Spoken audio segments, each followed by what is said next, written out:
A User's Guide to Living Part 5. Maxim 4. Simplify Your Life. Daji introduces the fourth universal principle: to live simply, to be identical with nature. Currently, the crisis humanity is facing are forcing us to recalibrate our lifestyle, and for many of us that means simplifying our lives in ways that we could not have imagined 5 years ago. This fourth principle helps us to visualize our way forward and be creative in the ways we adapt to current circumstances. The two wings of a bird. In Principles 1, 2, 3, we explored the spiritual practices of meditation and prayer, and the ultimate goal of existence. The remaining 7 principles cover aspects of daily living, relating to activities and interactions with others. Life includes both the worldly and spiritual dimensions of existence. Actually, they are not separate, and Babuji uses the analogy, spirituality and materiality are like the two wings of a bird. A bird cannot fly with one wing alone. It is not easy to find the balance that statement implies. For example, some people focus primarily on their material life. Others go to the extreme of diving into spirituality in order to escape the human side of life, believing that their god or guru will somehow wave a magic wand and rescue them whenever there is a problem. It reminds me of one of Aesop's fables about a man from Athens who was going on a long sea journey when his ship was wrecked in a terrifying storm. He escaped from the sinking vessel with a few others, and they all held on to planks of wood from the shipwreck to stay afloat. There was an island nearby, so most of the survivors started swimming towards the shore, but the man from Athens did not. Instead, he started praying to the goddess Athena, "Please rescue me from this terrible situation. I promise I will build a temple in your honor if I survive this." A sailor swam by and called out, "Pray to Athena by all means, but also start swimming if you want to survive." What happens when we rely on the spiritual dimension to solve worldly issues? In the early 1980s, the psychologist John Wellwood coined the term spiritual bypassing to describe the phenomenon of using spiritual practices and beliefs to avoid dealing with unresolved emotional and psychological issues. Today, this term is used to describe behavior that results in a conceptual, one-sided kind of spirituality where one pole of life is elevated at the expense of the other and subconscious tendencies are not dealt with. Wellwood observed this wreaking havoc in people's lives, especially in relationships. Spirituality becomes escapist to avoid the challenges of worldly life. This is nothing new. In Babuji's lifetime, he also encountered a wide spectrum of spiritual paths and practices. He realized that a genuine spiritual path has to support the personal, interpersonal, and transpersonal levels of being. Babuji's analogy of a bird needing two wings to fly also has another meaning. As we progress spiritually, our material life becomes more and more charged with the finer vibrations of our spiritual essence. As a result, growth in both spheres becomes integrated to be in tune with our divine nature. In fact, we develop as a complete human being in order to soar on both wings, with the heart functioning like the tail of the bird, guiding us forward. So what is this human aspect all about? We have multiple dimensions or layers of being: physical, mental, intellectual, emotional, social, and spiritual, and each one affects the others. Our aim is to bring these dimensions into a dynamic oneness. From a quantum perspective, these dimensions are energy sheets that become progressively subtler as we move from the outer to the inner, from form to formlessness, from matter to energy to absolute. In yoga, the various sheets are known as koshas. They are all part of the oneness of our being. Principles 1, 2, 3 focus on spiritual practice and purpose. In heartfulness, this includes meditation with transmission, cleaning, and prayer.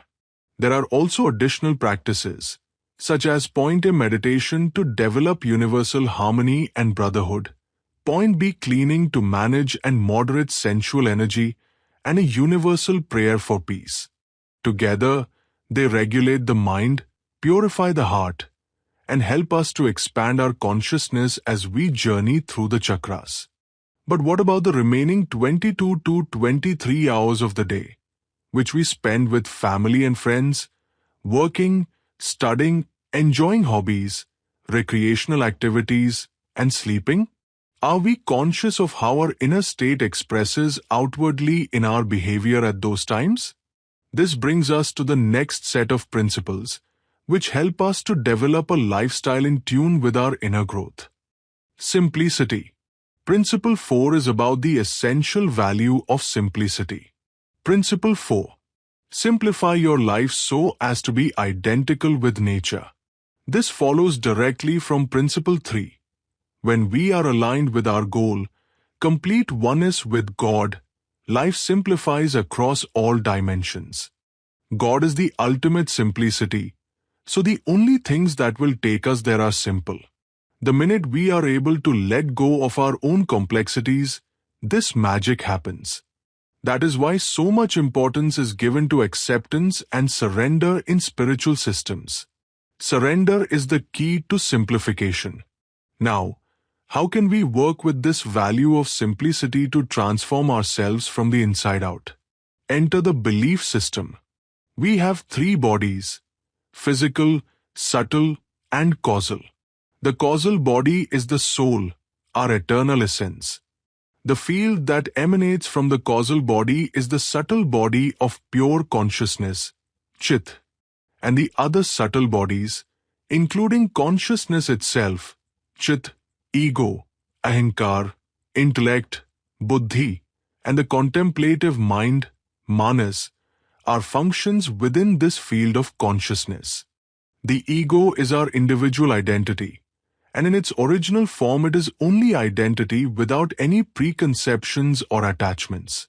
As a function of the mind, it is our impetus to manifest things and is associated with our energy sheath, the pranamaya kosha. Without it we would not be able to think, act, or be interested in anything. But as complexities develop within our field of consciousness, the ego hooks onto these complexities, distorting this identification. We identify with various things, principles, beliefs, culture and conditioning, ambitions, as well as the roles we play, example, husband, wife, mother, father and CEO, and also our qualities, example, intelligent, stupid, kind, creative, etc. We even go so far as to identify with our belongings and possessions, example, house, car, jewelry, or bank balance. All these things define our belief system. Whether we know it or not, our attitudes and actions emanate from the belief system. So if we really want to change our attitudes and actions, we need to change that belief system. The birth of the belief system. How did the belief system form? It accumulated over time as a result of thoughts, feelings, and reactions to circumstances that created impressions in the field of consciousness, those layers of complexity or knots that we call sanskars. Our thought has the same power as the original thought that led to the creation of the universe. And within this macrocosm of the universe, we exist as tiny microcosms with our own customized individual creations. The big difference, apart from scale, is that the seeds of our individual creation are the impressions or sanskars that have been laid down in our consciousness. They form a unique individual blueprint, just as our fingerprints have a unique blueprint at the physical level. Impressions are responsible for the emotional heaviness, turbulence, and entanglements we experience. This complex network of our own making is also affected by external circumstances and the environment. The continuous interplay of our network with that of others determines our personality and character, resulting in habits and tendencies. From a neurological perspective, We say that our patterns are hardwired into our neural pathways. From a psychological perspective, they are defined by our psycho-emotional subconscious world. This includes those parts of ourselves of which we are ashamed, that we repress, disown, neglect, hate, and bury deep, hidden from view. They lurk behind the veil of our consciousness, ever ready to explode if we are not able to release them. From the metaphysical perspective, it is this complex network that shrouds the true divine nature of our existence. Thus, we are trapped in a prison of our own making. What is our true nature? Simplicity is our essential original nature, and simplicity also goes hand in hand with purity of consciousness. It is the reflection of that which existed in latent form before creation. It is the base of existence, where stillness and silence prevail. It exists beyond the shores of thought, beyond consciousness, and beyond form. It is that very origin from which all forms burst forth into existence. When we go back to that state, we dissolve into oneness. It sounds like science fiction, but Babuji showed us the way through the channel that runs all the way to the origin. It is the same channel through which we descended. All that we have to do is to retrace our steps. It is like rewinding a ball of yarn that has been tangled up by a small child playing. Imagine that we are helping a tiny little and find its way back to the beginning of the yarn. We have to carefully remove all the kinks and knots and straighten it all out, shattering our own individual network. But before that can happen, we have to reverse the flow of our intention and attention from the outward pull of complexity, diversity, and entropy to the inward pull of simplicity, purity, and unity. We realign ourselves with the centripetal flow toward oneness. Can we do this alone? No. It requires help from a fellow traveler who has already experienced that oneness. It's not so easy. Simplicity is not easy to apply in our lives. Why? Because until the veils of complexity are removed, we have no experience of simplicity. It is like climbing a mountain through forests and gullies. Until we reach the peak, we cannot appreciate the level to which we have come and the view. Most of us start meditating without a full understanding of what it entails. There is something in us that is tugging or pulling from inside. At some point, we find a trainer who volunteers to teach us how to meditate. We usually have many concerns and questions, and if we successfully navigate them, we become a practitioner. We experience inner transformation and a vastness of our metaphysical universe and realize that there is a lot more to meditating than we originally thought. We graduate to the level of a daily habit of practice, and here our inner journey begins. At this stage, we get a glimpse of the work of the guide, but it is not until we become an adept practitioner that we start to really develop faith in him, accept him with all our being, and fully surrender to him. This requires transcendence of the ego. And while we willingly take help from the guide for our onward journey, our part in this development is to refine our character and behavior, the human side of life. Spiritual growth is the work of the guide, and character development is our work. Both go hand in hand for growth. Actually, it is character that is the foundation for spirituality. Real expansion happens only when there is both vertical growth and horizontal growth in proportion to each other. Ego is not the enemy. It is a great instrument, a great friend. The word ego was popularized by the founder of psychoanalysis, Sigmund Freud, and his colleagues in the early 20th century, although it has been described for many thousands of years in the yogic literature as one of the subtle bodies, Ahankar. The science of the ego was explored in depth by the ancient sages of the East, and that exploration has evolved even more deeply during the last 150 years, during the same period as Freud and Western psychology has taken up the topic in earnest. Yoga describes Ahankar as one of the subtle bodies, one of the functions of the mind, the identity that the soul takes to navigate this earthly domain. It cannot be destroyed, nor should it be, as our very existence as individuals depends on it. In our journey, the ego is refined and purified stage by stage, and its major refinement is associated with chakra 6 to 12 of the mind region, also defined as the rings of egotism. All this is laid out beautifully in Babuji's books Reality at Dawn and Towards Infinity. As we refine the ego, our ever-changing perspective is just like that of the mountaineer climbing up to the peak. In fact, until we reach a certain elevation in our spiritual journey, we are not able to let go and manifest the capacity for acceptance that results in simplicity. That particular elevation is known as the region of Prapanna. We can even say that this stage is the beginning of the process of simplification, which continues to refine as we progress. It is still nowhere near the ultimate state of simplicity. Here, we start to truly cooperate with the guide, cultivating behaviors and habits that support his efforts. Such habits are outlined in the Ashtanga Yoga of Patanjali. Removing unwanted tendencies through yam, cultivating noble qualities through niyama, good posture through asana, balancing the energetic body through pranayam, regulating the senses through pratyahara, simplifying thoughts to a single focus on the goal through dharana, regulating the mind and going beyond the mind through dhyana, and arriving at the original state of samadhi.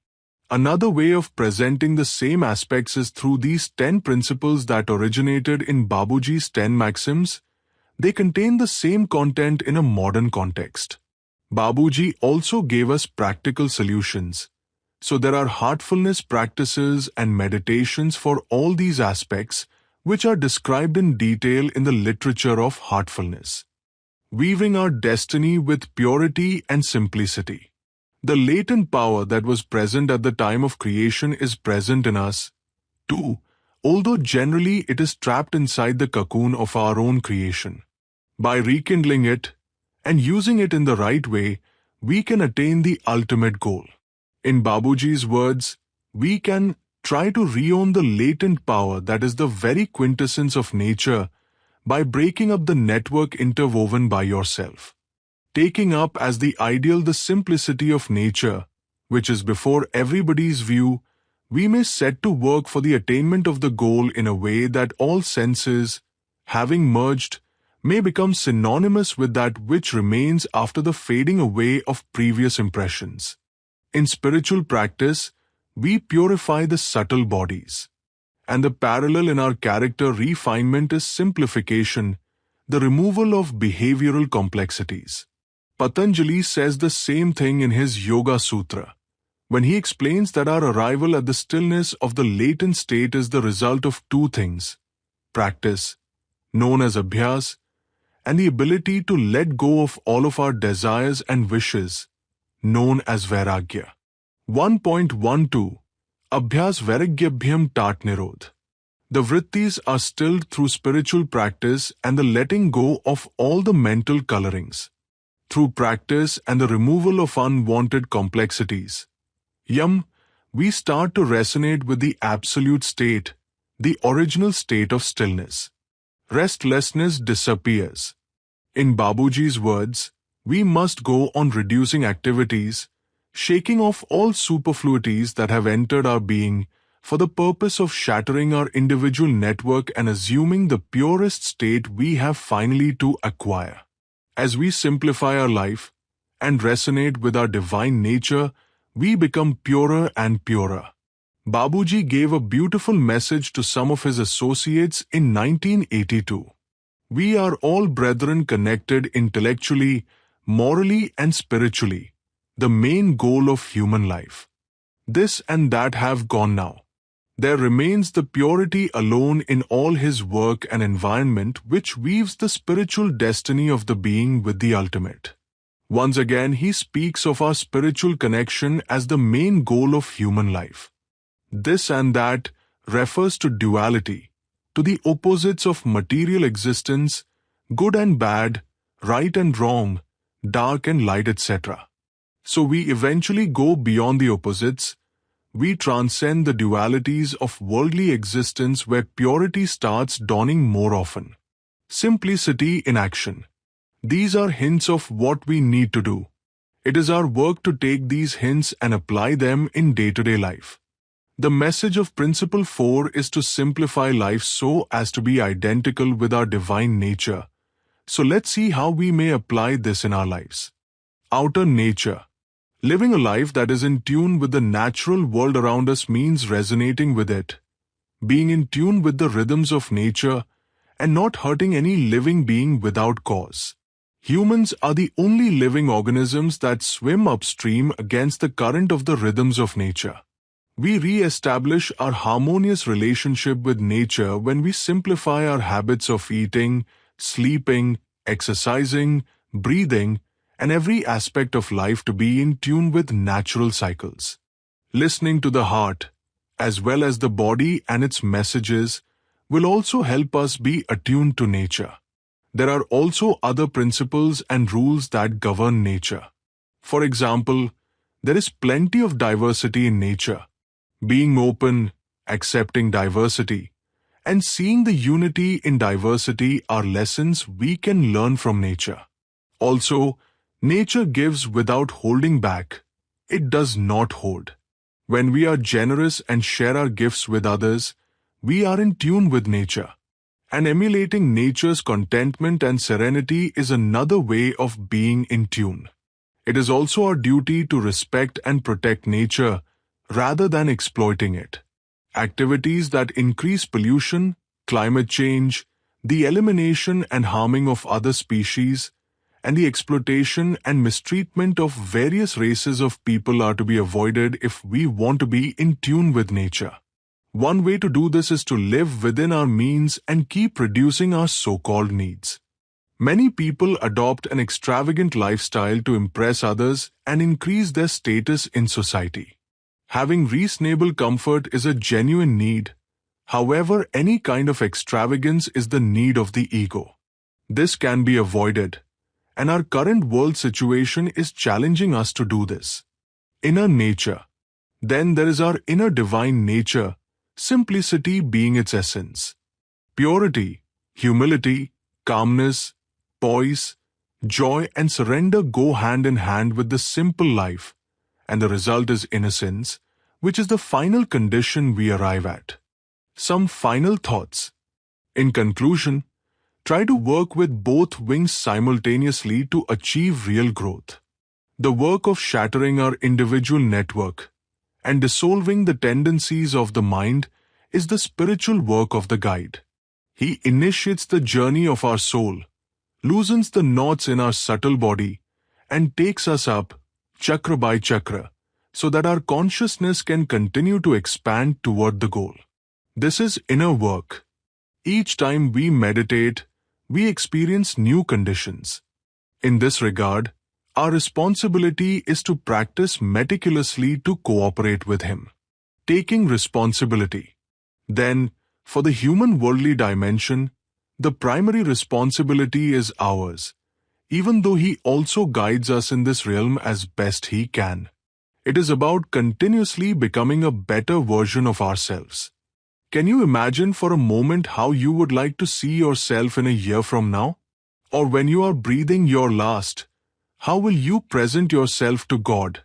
With modern technology, each product has multiple versions. For example, Apple iOS version 12, version 14, certain older applications will not work on the later version. What about our ultimate version? What would I like to see as Kamlesh version 5000, my ultimate form, my ultimate inner being? Does it match with my present state of being? If not, what changes do I need to make so that I come a little closer to the version I am dreaming of? When you are meditating or spending quiet time, ask yourself, what am I becoming? How would I like to see myself? Think of the personalities of great beings and try to understand those personalities from their essence, from the qualitative point of view. See how you can evolve qualitatively. The first step is to remove all the complexities and impurities from your system. Then to recognize, understand, and refine the nature of the ego. Our beliefs are those to which our ego has attached its identity, and our belief system is a sum total of all our conditioning, which includes our assumptions, worldviews, and psycho-emotional states. And how do we transform our belief system? First and foremost, by tuning it to our goal, to the essence of our inner nature, simplicity, and keeping it in our view as a vision. This is supported by managing our senses, creating new habits, and regulating our tendencies. Micro practices like point A meditation and point B cleaning help this process of transformation. Most importantly, we learn to internalize the conditions we receive during meditation, so that every day we create a better version of ourselves. Also, we develop intimacy with those parts of ourselves that we have suppressed and disowned, including the shadow elements. Our greatest ally is our own awareness, shedding light on all that we are without judgment. There is nothing to hide. There is nothing to be ashamed of, for we know that we are enough. We are complete and loved. To sum up, we are not merely human beings learning to evolve spiritually. We are spiritual beings waking up in human form, learning to become fully human.